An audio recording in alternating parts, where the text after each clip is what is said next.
I'm Victoria Pearson, but you can call me V, and if you have watched literally any of my videos over the last year or so, you will probably be aware of the Summer Realm trilogy.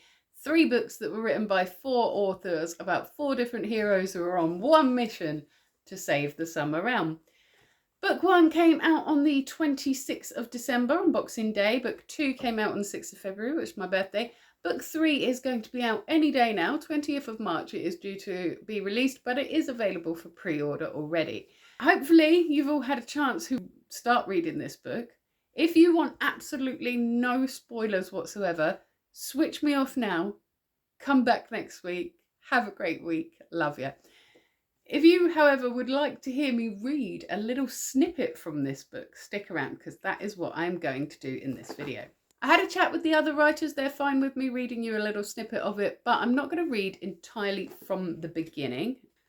I'm actually reading from chapter 18. The chapters in this are quite short, so we're not too far into the story, but the writers group thought that you guys might like to see when my character Ash first meets my character Eugene in the story. So quick little bit of background. Ulysses Rasselas, the Minister of Secrets and Lies, has given Ash a mission, and that mission is that they have to find a fire fruit seed.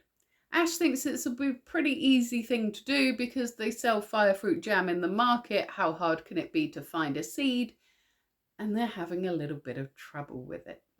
So again, if you don't want any spoilers, switch off now and I'll see you next week. But for those of you that would like to hear me read a chapter, grab yourself a cuppa and a blanket, get comfy, and I will begin. This chapter is called The Ends and the Other End. Ash was a city lover at heart, always had been.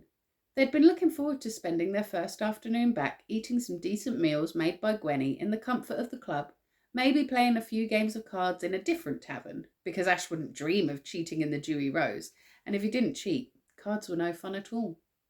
They'd even been considering getting wildly drunk before getting a leisurely airship down to the Summer Palace via the scenic route and watching Rasselas cringe when presented with the expenses. Instead, they were trudging through thick mud in the firefruit grove, feeling distinctly sorry for themselves. It was drizzling, the type of rain that was almost mist but nevertheless chills to the bone.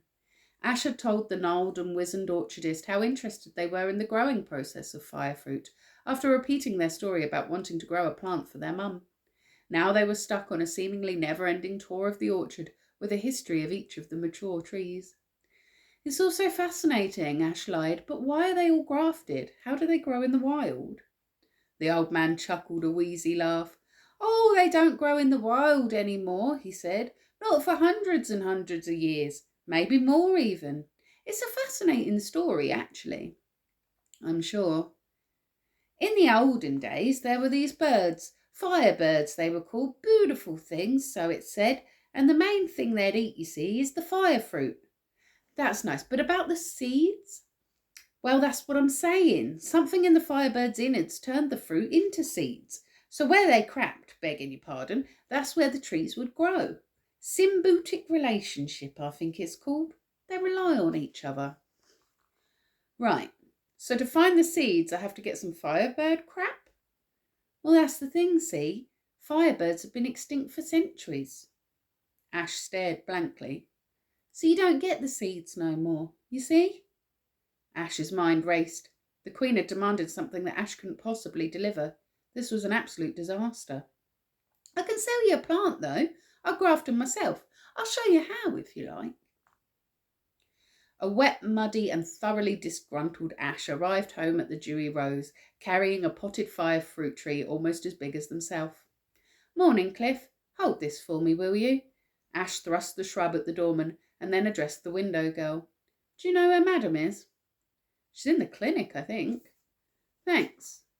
Ash headed back down the porch steps and turned to the much less showy building on the other side of the street. Like the Dewy Rose, its street-facing windows were whitewashed out, but that was where the similarities ended.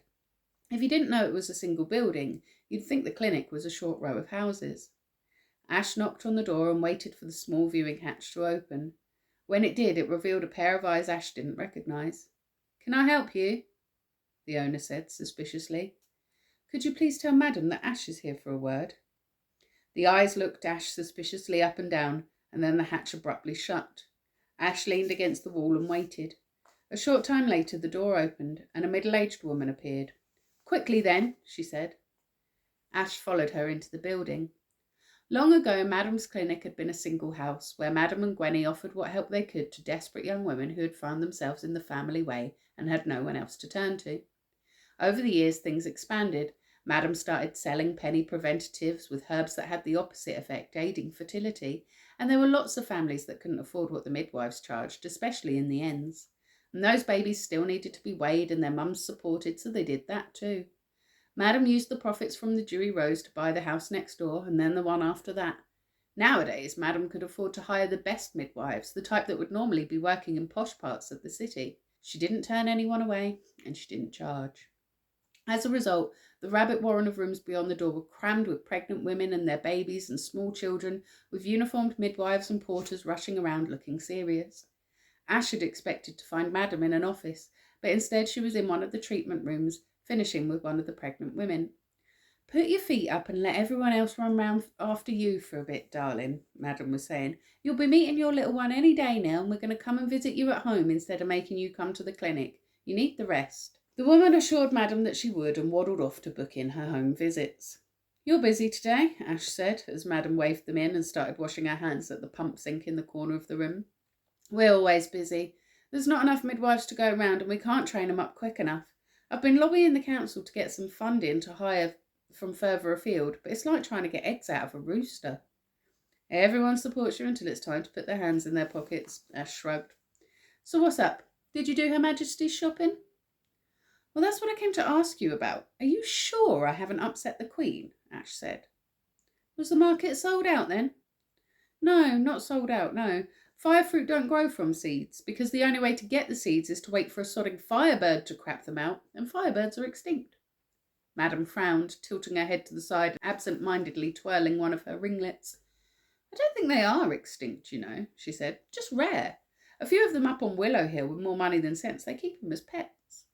"Are you sure? Golden bird, glittery, shimmery feathers?" "Yeah." Madam was checking her list for details on her next patient. "You know that Councillor Cooperson, the one that I can't dig up any dirt on? He's got one. Nearest thing to illegal I can get proof of him doing, and it turned out the straight-laced old arse has got a licence for it." "Why do you want dirt on him, specifically?" "He's one of the people who keep blocking the clinic expansion. I'm sure it's because of me and my club. I was hoping to pressure him, but he seems awfully boring." "You sure it's a firebird?" "That's what the paperwork says." "Madam, I adore you." Ash crushed her in a swift hug. "You got his address?" "It's in my file box. You know where the key is. Don't bring it in here, though. I don't want to get shut down over something as stupid as a stolen pet bird." "Madam," said Ash in mock indignation, "I'm hurt you think I'd be so foolish."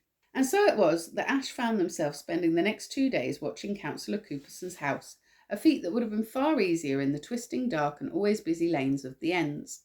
Here in Willow Hill the streets were wide and clear, the vast townhouses gated. Even the turnkeys, the boys whose job it was to keep the lights well wound and the streets brightly lit at night, wore uniforms and worked in silence. There were no hawkers or mug hunters, no lurkers or beggars or toff charmers, no barefoot children playing loud games in the streets, no wives hanging out their windows to gossip across the lanes. The neighbourhood contained no little alleyways or deep dark doorways to lurk in. All was quiet, clean and sterile. It was everything a city shouldn't be, in Ash's opinion. Sometimes, in the bigger houses on this side of the Vebron, families would let out a room or two to respectable lodgers, of course, but here in the richest part of Willow Hill, no rooms were being advertised. And of course, no one from Willow Hill would dream of hiring a member of staff for their household off the street. The training schools run by the guilds existed to keep the wealthy families of Willow Hill from ever having to interact with potential staff at all. They'd simply hire a well-qualified head houseman and let him handle all of that. Posing as an unfortunate soul in need of food, shelter or alms would almost definitely result in the watch being called, so that was out too. Instead, Ash wandered through the neighbourhood looking ever so slightly lost, and then repaired to a tavern near the Arts District to await nightfall. It was incredibly boring. The patrons were mostly people coming out of the opera house after the matinee, keen to be seen to be wealthy and wise about the world. They spoke only of what they had, sharing nothing of importance or interest to Ash. As a result, Ash was already quite drunk on overpriced hop grog that the barman had described as finest wheat yeast fermented liquor by the time the lamps had been screwed on. Despite the moons being dark, the streets were still bright. Ash thought that was more than a little unfair. The old gas lamps that still lit the ends were old and flickery and cast strange shadows that allowed one to conduct business in private. Here, everything felt exposed. Still, they managed to scale the walls of the house opposite the Coopersons with ease and unseen, using the fine adornments and ornate gargoyles and grotesques like a staircase. Once at the top, Ash settled into a crook between two pitched dormer windows, lying on their stomach and pulling their oversized wax cloak over them like a tent. Its grey-black faded colour blended into the slate roof tiles, giving Ash the perfect cover. A passer-by would have to be staring extremely closely at the roof to see someone there, and why would anyone do that? People rarely noticed anything much. Ash watched the house for 2 days, learning the patterns of movement within, climbing down from their perch only to follow the boot boy back to a small tavern near the southern gate, much cheaper than the one in the arts district that Ash had waited in before. Ash watched the boys' lips all night but didn't get any useful information, so returned to their rooftop hide again and watched the house some more. Only when they were certain that Cooperson himself was out, the head houseman had repaired to the wine cellar with one of the scullery girls, and the maid was fully occupied with polishing silver in the grand dining room, did Ash finally make their move. They climbed the Cooperson residence as easily as they had the house across the square, and wiggled their way through the attic room window belonging to the otherwise occupied scullery maid. Madam's files had, very helpfully, contained a sketch of the layout of the Cooperson townhouse, so Ash had an idea of where the main study might be, and they headed there quietly, confident. No one will ever believe you're supposed to be somewhere if they catch you sneaking. Walk like you own the place. That's what Madam always said, and she was right. The study was locked, which was to be expected, and posed no barrier for Ash.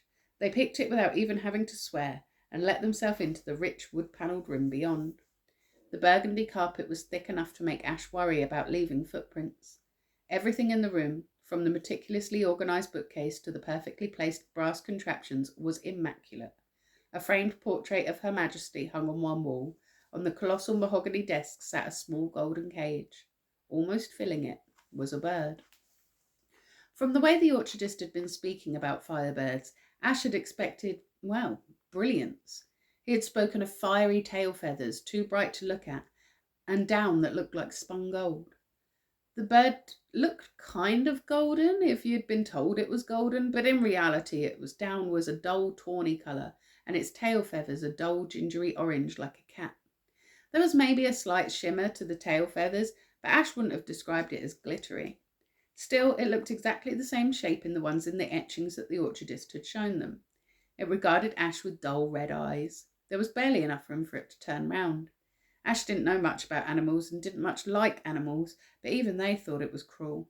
Still, they'd come here for a reason. "Here, Firebird," Ash said coaxingly. "Have yourself a nice fire fruit." They held the fire fruit between the bars of the gilded cage. The bird stared, impassive. "Come on, little Firebird, you know you want it." The bird sniffed at the fruit briefly, then turned its head away. "Come on, you stupid creature, eat the damn fruit." "He won't, you know." Ash's heart leapt, but they didn't show it. Instead, they turned to face the young man that had somehow entered the room without making any noise at all, and smiled. Curse the stupid shaggy carpet. "Oh no?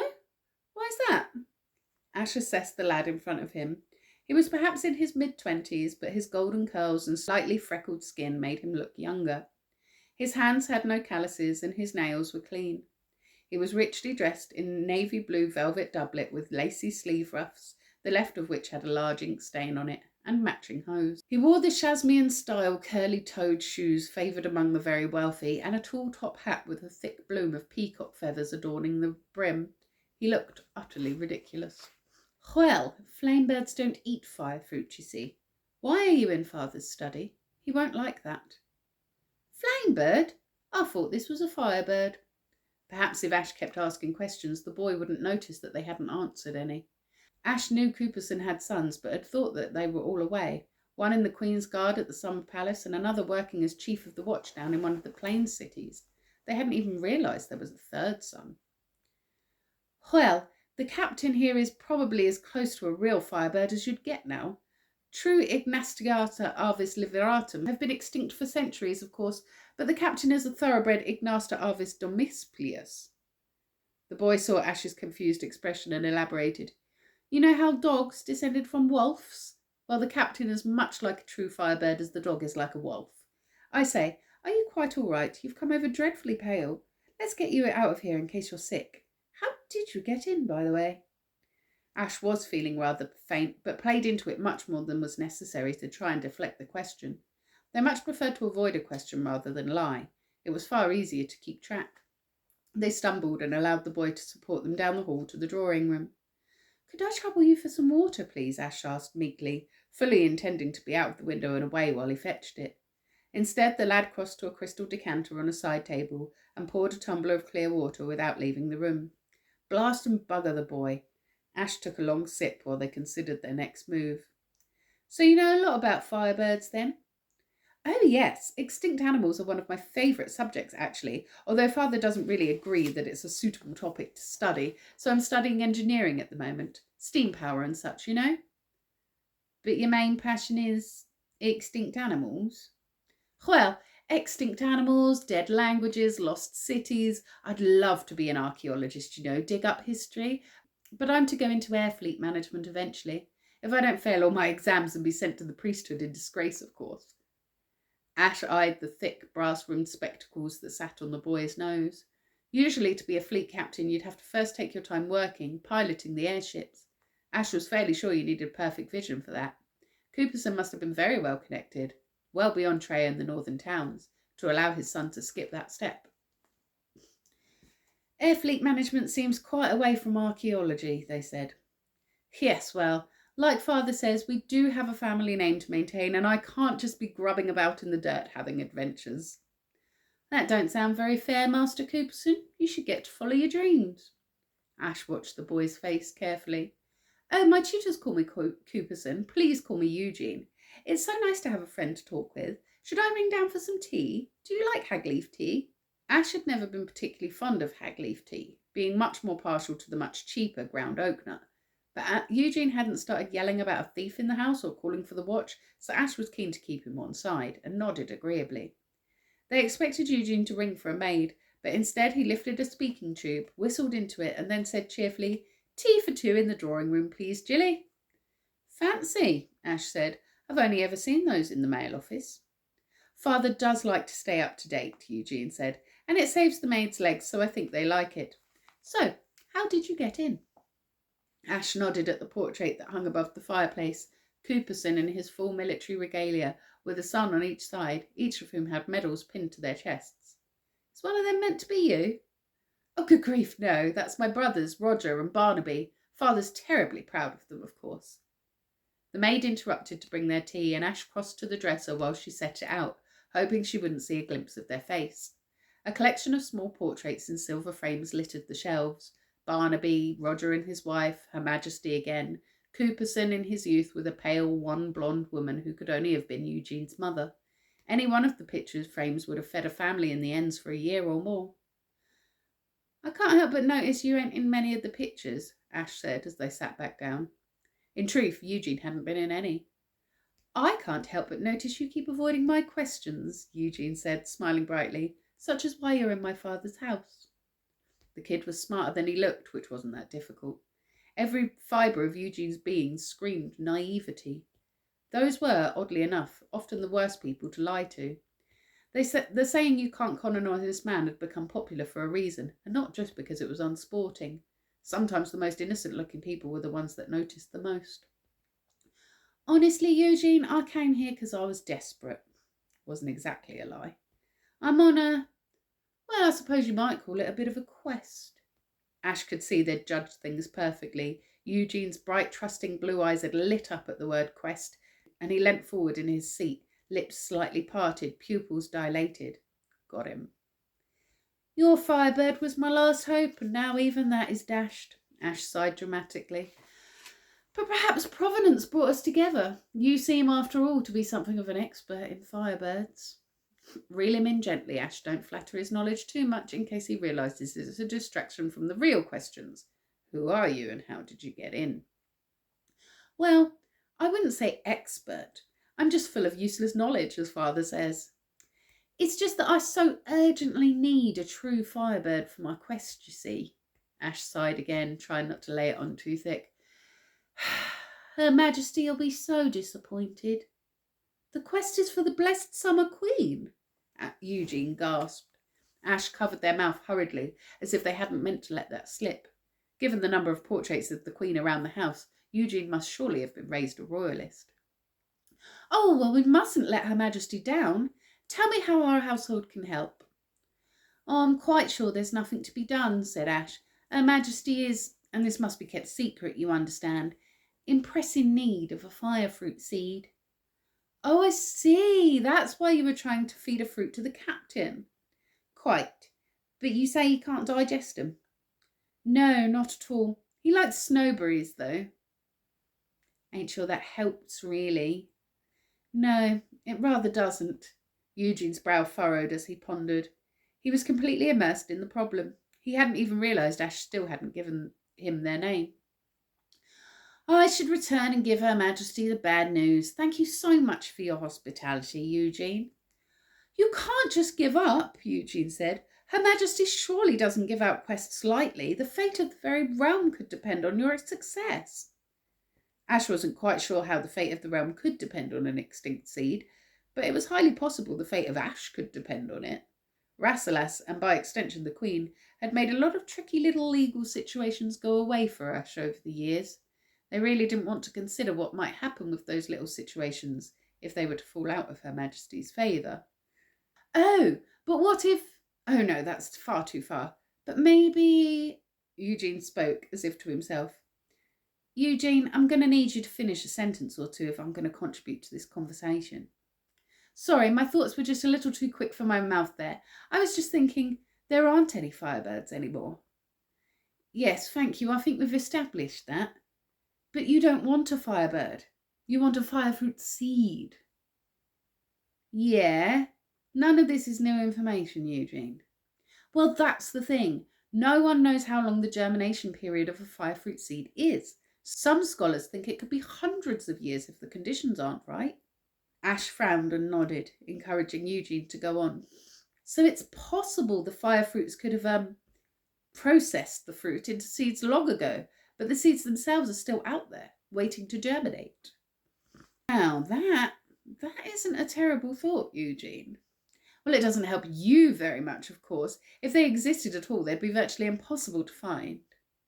Well, yeah, I'd imagine they're quite small. Not just that.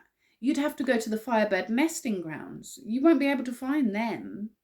Ash sighed. I'm guessing they'd nest in the hot, acrid areas of the realm.